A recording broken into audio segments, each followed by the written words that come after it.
If you're new here, my name is Kale, I'm a surfer and a filmmaker, and here you'll find all sorts of epic surf content like tutorials to help you surf better, important reviews and more, so subscribe down below and join me on Instagram at Kale's Broccoli.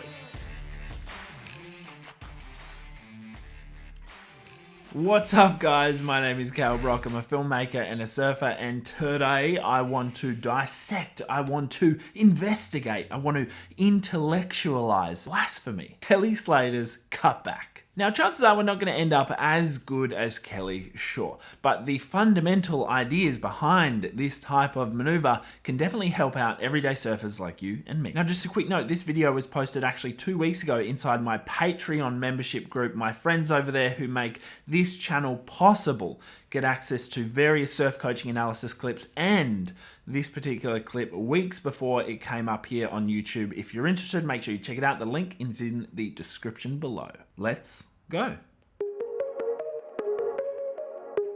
Slater recently came and stayed nearby in Sydney, and whilst I was shooting a sunset, he decided to paddle out for a last minute wave.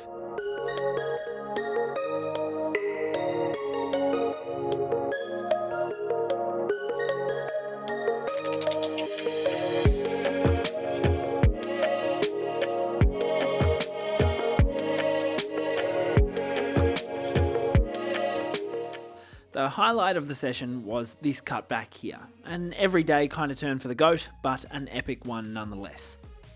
Before we dissect the turn, let's define the cutback as a maneuver. There are some different types, and of course, as is always the case with surfing, there is a lot of grey area here. Generally speaking, more vertical turns that can't be defined as an off-the-lip maneuver are considered top turns. A fast, down-the-line type of cutback which works when the wave has a nice steep face and lots left on offer. This top turn cutback can be cut short as a down-the-line turn when the wave is moving fast, or it can be used as a finishing maneuver when the wave is coming to a close. The infamous wrapping roundhouse cutback, which is what we see from Kelly here, is an excellent maneuver when there is more time to play with on a wave. A fat section where the wave is moving slowly but with a good amount of face is a great opportunity to apply this turn.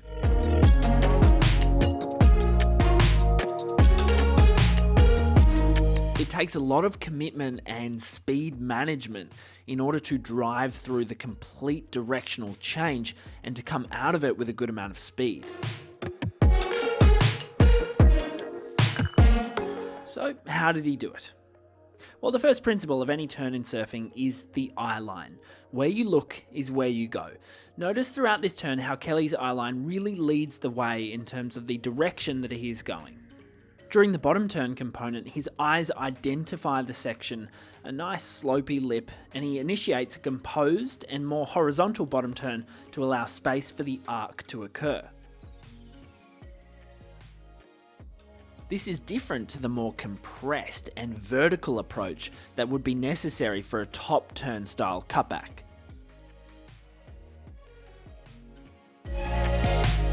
Now, normally I'd recommend the surface be more compressed at the bottom of the wave before attempting a maneuver. However, because this is a roundhouse cutback, there is less need to go vertical than, say, a turn like this. This means a shallower, shorter bottom turn is necessary. Let's compare one of my own roundhouse cutbacks alongside Kelly's, a humbling comparison to say the least, and let's find out what makes Kelly's turn look so much more radical and throw more spray. One clear distinction making Kelly's turn so much better is how off-center his body is during the turn.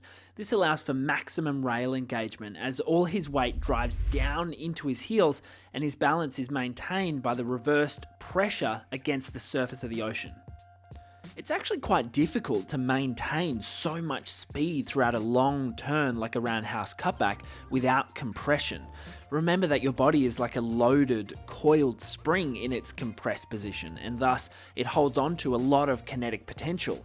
Now, in order to complete a roundhouse in such an extended position like Kelly is doing here, it requires a ton of speed, which, if we want to delve deeper, actually begins with great positioning, then wave entry, and of course, speed flow. Because I am lower on my board than Kelly, there is less force being expressed through my body into the surfboard, and thus less water is being displaced, meaning less spray and a somewhat less impressive manoeuvre.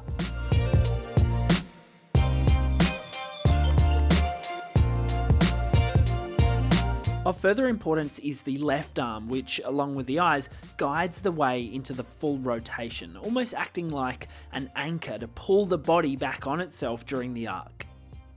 Another rule that I like to get my surfers that I coach to implement is to also point where you want to go on the wave. So obviously you want to look where you want to go, but you can also point, and it doesn't have to be like a g'day. It can just be like a casual, relaxed hand out in front of you that guides the direction in which you go on a wave. It's almost as important as the eye line and can make or break a turn. If we look at another turn of mine here, which was slightly undercooked, you could say, notice how my leading arm actually kind of sinks mid-turn and thus doesn't provide that anchorage in order to fully rotate my body.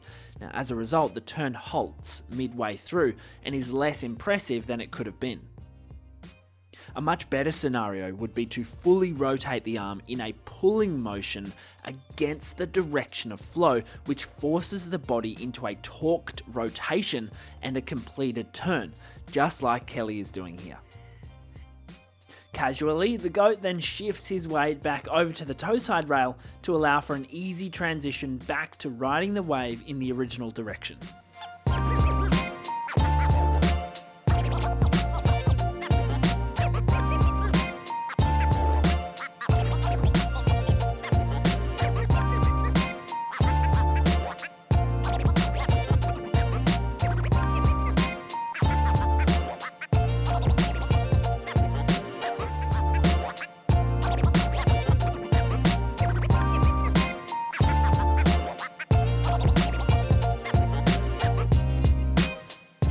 Now, a lot of people ask, when should I do a cutback? How do I know when to do a roundhouse instead of a top turn?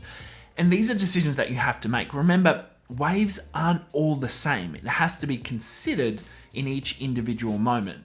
The general rule though is the steeper the section, the more vertical you need to go. The fatter the section, the more horizontal you need to go. Guys, I hope you enjoyed this video and it helps you progress your own surfing. That's why I'm here. Remember, if you want to check out my Patreon membership page, there's a bunch of awesome content there and there's a bunch of other helpful resources linked in the description below. Make sure you check it out and make sure you subscribe to the channel, drop a comment and join me on Instagram at Kale's Broccoli. I'll see you soon. Ooh. What did I do with my hands just there? I have no idea.